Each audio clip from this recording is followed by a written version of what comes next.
नमस्कार दोस्तों, स्वागत है यूपीएससी वाला में। मैं हूं आदित्य तिवारी।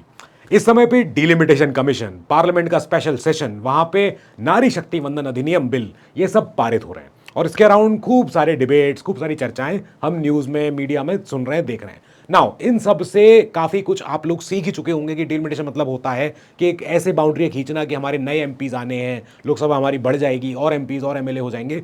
हम ये सब समझेंगे। हम ये भी समझेंगे कि साउथ की इस समय पे डिमांड क्या है, साउथ क्यों नाराज है, वहां के जो सीएम है वो परेशान क्यों है और उनकी मांग जो है वो कितनी जायज है, कितनी क्या है। इसके साथ जो सबसे इंपॉर्टेंट हम समझेंगे कि इसका देश पे फाइनेंशियल बर्डन कितना पड़ेगा। इतने सारे एमपीज होने से क्या देश को फायदा है या नुकसान है, एक बार हम उस पर चर्चा करेंगे। नाउ उसके पहले हम ये समझ लें एक बार बहुत मोटे मोटे शब्दों में कि अभी समय देश में सिचुएशन कैसे होती है। तो अगर किसी को थोड़ा बहुत आइडिया हो तो हमारे देश में जो सांसद लोकसभा में जाया करते हैं वो जाते हैं देश की इन 560 से ज्यादा कॉन्स्टिट्यूएंसीज से। यानी देश को ऐसे ऐसे क्षेत्रफलों में बांटा हुआ है कि ये एक क्षेत्र से एक सांसद जाते हैं लोकसभा में। 543 की स्ट्रेंथ होती है। नाउ ऐसे ही राज्यसभा भी होती है जिसमें 250 लोगों की स्ट्रेंथ होती है। ठीक है, ये नंबर्स पुराने थे। ये नंबर्स 1971 के सेंसस के बेसिस पे थे। अब जाके सेंसस होगा 2026 में नया। 2021 में हो जाना चाहिए था लेकिन उस समय कोविड ईयर था तो सरकार ने कहा उस समय हम कराएंगे नहीं। अब 2026 में करवाया जा रहा है ताकि 2027 में वो कंप्लीट हो पाए। नाउ अभी सिचुएशन, अब जब बाद में जब डिलिमिटेशन हो जाएगा, सेंसस हो जाएगा, उसके बाद जो हमारी नई राज्यसभा होगी, जो हमारे नए लोकसभा होगी, वहां पे नए नए लोग जाएंगे और लोग ऐड होंगे। इस समय जो करंट जो नई लोकसभा है इसकी स्ट्रेंथ रफली 900 के आसपास है। यहां पे 900 सांसद बैठ सकते हैं। ऐसी राज्यसभा, नई राज्यसभा में अब 384 के आसपास नए सांसद बैठ सकते हैं। क्या ये अच्छी बात है? वेल, हम देखें तो हाँ, क्योंकि 1971 में पॉपुलेशन जितनी भी थी देश की उस हिसाब से ये नंबर्स थे। लेकिन अब जब 2011 2021 सब सारे सेंसस होने के बाद पता चलेगा कि हम 150 करोड़ लोग हैं। क्या 150 करोड़ लोगों के लिए ये 550 ये 250 सांसद सफिशिएंट थे? क्या तब थे सही, क्या अब है सही, पता चलेगा। इससे हम समझ रहे कि हाँ, मतलब कोई चीज होने जा रही है। सबसे पहला तो देश का सेंसस 2027, ये सेंसस होगा, जनगणना होगी। मतलब कि मेरी, आपकी, सब जो हम जहां जहां रहते हैं, कहां कहां रहते हैं, कितने रहते हैं, इसकी काउंटिंग होगी कि देश में कितने लोग हैं। इसके बाद आएगा डिलिमिटेशन कमीशन। ये डिलिमिटेशन कमीशन ये एक पार्लियामेंट के एक्ट के द्वारा आता है। इस कमीशन को ये एक मैंडेट होती है कि ये तय करके बताए कि देश में बाउंड्रियां अब कैसे कैसे खींचे। एक शहर में जहां पॉपुलेशन पहले 40 लाख थी, अब बढ़ के वो हो सकता है 60 लाख हो गई हो सकता है 80 लाख हो गई हो, क्या पता और ज्यादा हो गई हो। तो शहर के क्या 2-3 टुकड़े करें, वहां से 2 सांसद निकालें, वहां से 3 सांसद निकालें, ये बताएगा डिलिमिटेशन कमीशन। अच्छा, डिलिमिटेशन कमीशन का के बारे में ये भी है कि ये जो ऑर्डर दे दें वो ऑर्डर मान्य होता है। यानी डिलिमिटेशन कमीशन जब कोई ऑर्डर दे दे कि हाँ साहब इस क्षेत्र में से अब इतने लोग इधर जाएंगे, इतने लोग इस सांसद के, इस एरिया के जो भी हैं, ये इनका ऑर्डर फाइनल होता है। इसके बाद फाइनली जाके हमारा एक जो अच्छा काम होगा वो होगा नारी शक्ति वंदन अधिनियम लागू होना। दैट मीन्स महिलाओं के लिए 33% सीट्स इन लोकसभा एंड हमारे देश की सारी विधानसभा। हमारे देश की आधी आबादी को एटलीस्ट 1/3 सीटें तो मिल रही हैं, ये तो अच्छी बात है। नाउ लेकिन कुछ कंसर्न्स हैं, इन कंसर्न्स के बारे में चर्चा करते हैं, बहुत इंपॉर्टेंट है। कंसर्न पहला, number 1 concern, south population.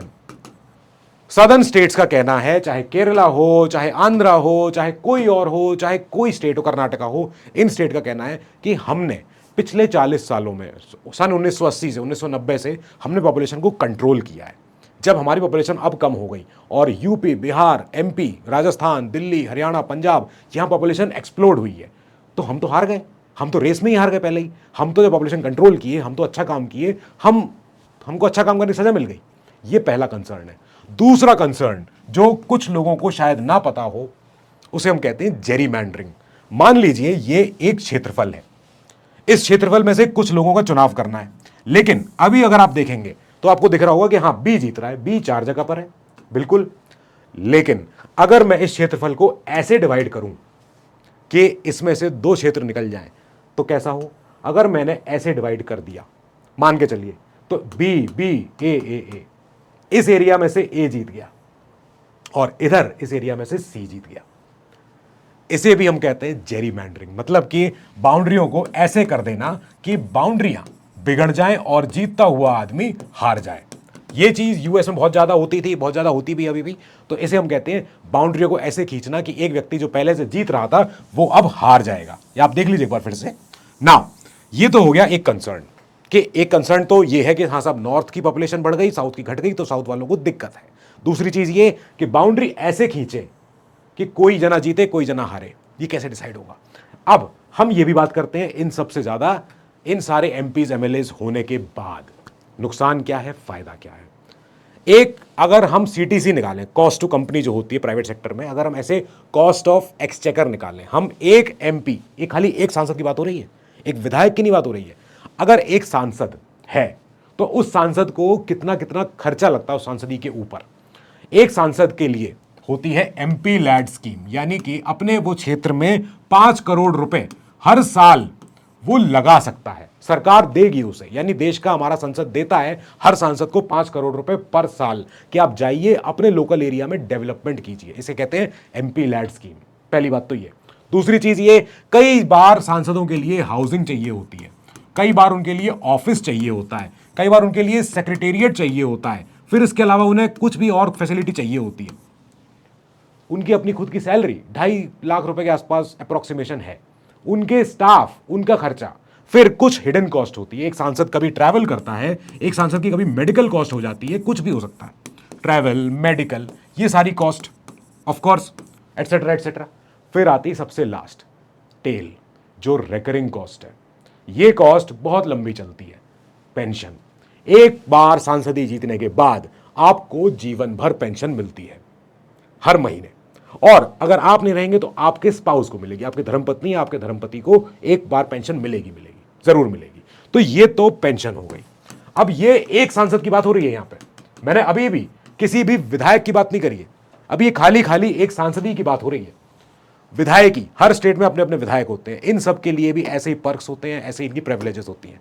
Now हम बात करते हैं कि अगर मोटे मोटे तौर पे देश में 300 एमपी जुड़ जाते हैं और एक्स्ट्रा, अभी 550 एमपी लोकसभा में है, बढ़ के ये मान के चलते हैं 888, 846, जो जो नंबर अलग अलग जगह चल रहे हैं। अगर ये सांसद 300 बढ़ते हैं, इनका पूरा काफिला, इनके लिए सिक्योरिटी, इनके लिए ऑफिस, इनके लिए हाउसिंग, इनके लिए लुटियंस में घर, इनके लिए जो ऑफिशियल जो फ्लैट्स होते हैं वो, इन सब का मोटा मोटा खर्चा वो होगा 5,000 करोड़ पर ईयर। और इसमें मैंने कोई भी कैपिटल एक्सपेंडिचर वाली चीज मैंने जोड़ी नहीं है। कैपिटल एक्सपेंडिचर मतलब होता है कि कैसे कैसे हमें एक मुश्त पैसा खर्च करना पड़ेगा इन सांसदों के लिए, कोई ऑफिस बनाने के लिए, कोई और खर्चा करने के लिए, वो सारी चीजें। तो ये सारा का सारा खर्चा ये तो होना ही होना है हर साल। 5 साल के ऊपर आप देख के चलिए कितना होगा। नाउ अब ये इतना खर्चा है, इसके बाद हम देखें कि क्या ऑल्टरनेटिव नहीं था देश के पास हमारे लिए। वेल, कोविड ने हमें एक चीज सिखाई। कोविड ने हमें सिखाया वर्क फ्रॉम होम, कोविड ने हमें सिखाया डिजिटल मीटिंग, कोविड ने हमें सिखाया डिजिटल कैसे डेमोक्रेसी हमारी बढ़ सकती है। जूम मीटिंग होती है, गूगल मीटिंग्स होती हैं, घर से भी काम हो सकता है। तो क्यों सांसदी पूरी बनाई जाए, क्यों पूरा एक नया सांसद के लिए ऑफिस क्रिएट किया जाए, वहां फिजिकल ऑफिस ठीक है लेकिन जरूरी होता है। दूसरी चीज, हमारे यहां क्यों नहीं हम पंचायतों को, जो लोकल म्यूनिसिपैलिटीज होती हैं, हम उनको एम्पावर करें। अगर एक सांसद का काम है अपने क्षेत्र में अच्छा काम करना, उससे ज्यादा अच्छा क्या होगा कि उस क्षेत्र की, वहां की म्यूनिसिपैलिटी, वहां की ग्राम पंचायत वो काम करे, जैसे चाइना में होता है, जैसे अमेरिका में होता है। इन देशों में जो म्यूनिसिपैलिटीज होती हैं, जो नगर निगम होते हैं, जो वहां का मेयर होता है, वो ज्यादा मजबूत होता है, उसके हाथ में काफी सारे काम होते हैं करने के, क्योंकि वो अपने लोकल एरिया को जानता है, वो अपने लोकल एरिया की मीटिंग्स में लोगों को इन्वाइट करता है, लोगों को बुलाता है, उनसे सवाल जवाब होते हैं सारे। अब तीसरा अपॉर्चुनिटी कॉस्ट में जो आता है स्टेट्स। अभी तक हम खाली सांसद के बारे में बात कर रहे थे, अभी डिलिमिटेशन कमीशन जो काम कर रहा है या जो काम करेगा सेंसस के बाद, वो ये भी तय करेगा कि इन सारे स्टेटों में कैसे कैसे कॉन्स्टिट्यूएंसी बटेंगी, यानी जैसे जैसे सांसद बढ़ेंगे वैसे ही वैसे हमारा आर्टिकल 170 कहता है उसी प्रोपोर्शन में ऐसे कैसे ही हमारे सारे स्टेटों के विधायक भी डबल होंगे। सो ये सारा का सारा खर्चा हमारे देश के एक्सचेकर पे यानी टैक्स पेयर पे आ रहा है। अब ये खर्चा अगर हम सांसदी भी जोड़ लें, विधायकी भी जोड़ लें, तो ये खर्चा मोटा मोटा 50,000 करोड़ पर साल इजी पहुंच सकता है। ये चीज हम इस पे अभी चर्चा नहीं करना चाह रहे। हम चर्चा को सीमित रखेंगे खाली इस बाबत कि एमपीज अगर इतने हैं भी, तो क्या ये एमपीज अच्छा काम कर रहे हैं या नहीं कर रहे हैं।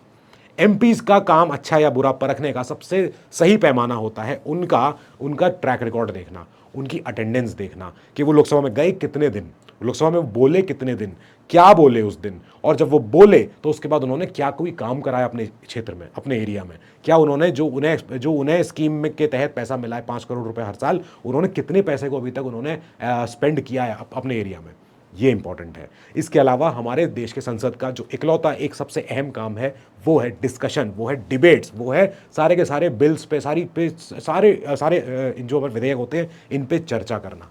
क्या वो हो पा रहा है कि नहीं हो पा रहा है? अगर वो हो रहा है तो हमारी डेमोक्रेसी जीवित है।